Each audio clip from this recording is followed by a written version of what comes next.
When my husband stole my identity for $50,000. The messy truth about getting even.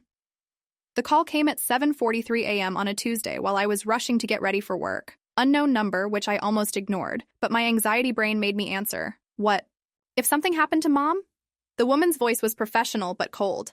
3 months behind on a $50,000 personal loan from Wells Fargo. I nearly dropped my coffee mug. I stammered that there had to be some mistake. I'd never taken out any. Loan. She read off my social security number, my address, even asked about my employment at Henderson marketing firm.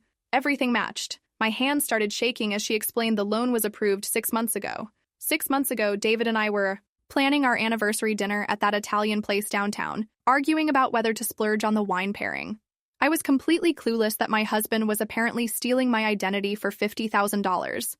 I hung up and immediately tried calling David, straight to voicemail. Weird, he always answered, even during his shifts at the construction site. I tried again, still voicemail. Then I noticed his location sharing was off on my phone. David never turned that off. We'd been sharing locations since his coworker got hurt on the job and nobody could find him for 3 hours. Over the next 2 days, more calls came. Chase about a credit card I'd never applied for. Capital One. Discover. Each call felt like another punch to the stomach. By Thursday, I was looking at over $70,000 in debt I'd never signed up for.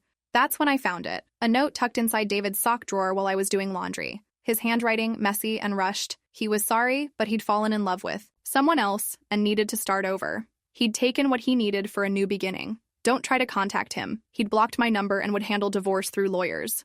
I sat on our bedroom floor holding that note, pieces clicking together, slowly. The late nights he blamed on overtime, the new cologne that smelled expensive, how he'd started sleeping with his phone face down. That time last month when he claimed he'd sold some old tools for cash but couldn't remember which ones or to who. But what really killed me? While I was getting destroyed by debt collectors and trying to figure out how my credit got nuked overnight, David was probably somewhere sunny with 50 grand in his pocket, thinking he'd played the perfect game. He had no idea I was about to fight back. Update.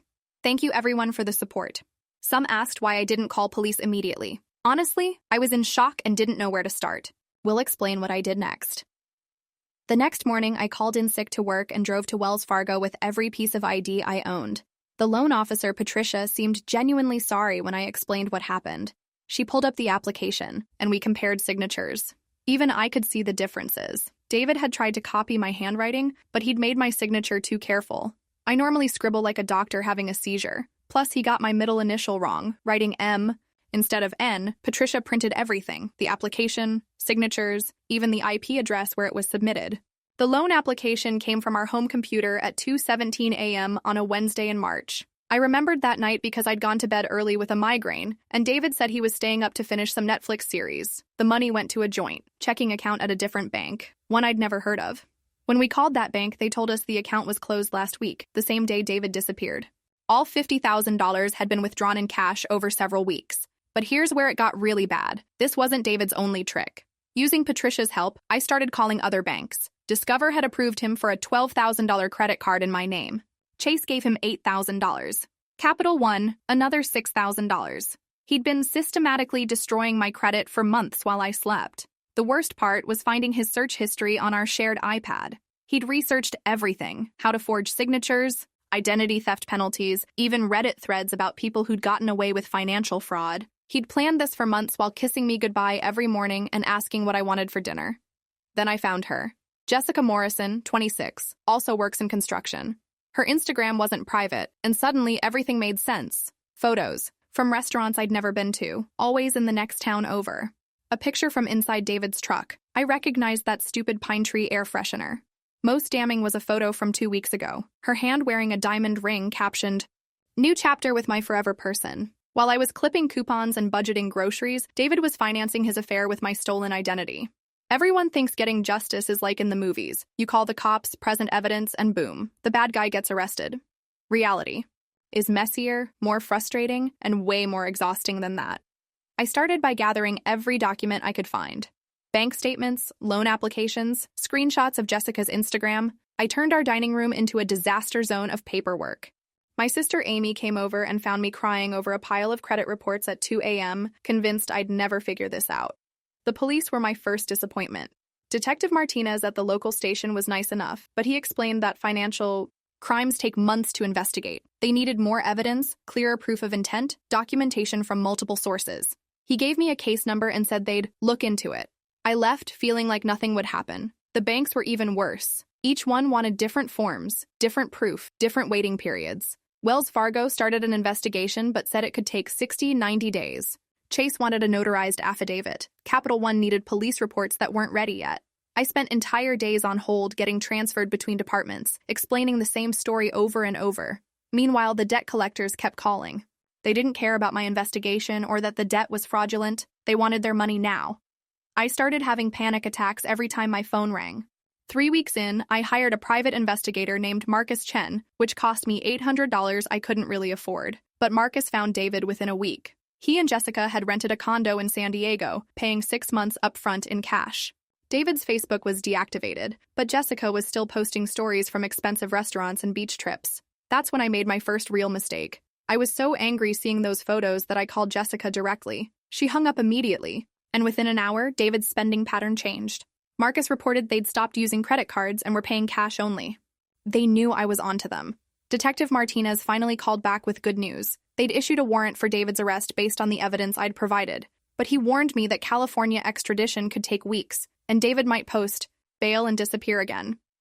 I was 3 months into this nightmare, sleeping terribly, barely eating, and starting to wonder if I'd ever see justice or just go bankrupt trying to prove my innocence.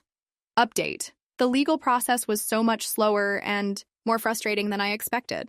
Several people asked about hiring a lawyer. I tried, but most wanted $5,000 up front that I didn't have. David got arrested on a Thursday morning while buying groceries at a Ralph's in San Diego. Not some dramatic takedown, just 2 detectives, who walked up while he was loading bags into Jessica's car. Marcus texted me a photo from across the parking lot, David in handcuffs looking confused and scared. But here's what I didn't expect. Jessica's reaction changed everything. When she found out David was married and had stolen money to fund their relationship, she completely lost it. She called Detective Martinez herself, crying and apologizing, saying David had told her he was divorced and the money came from selling his half of our house.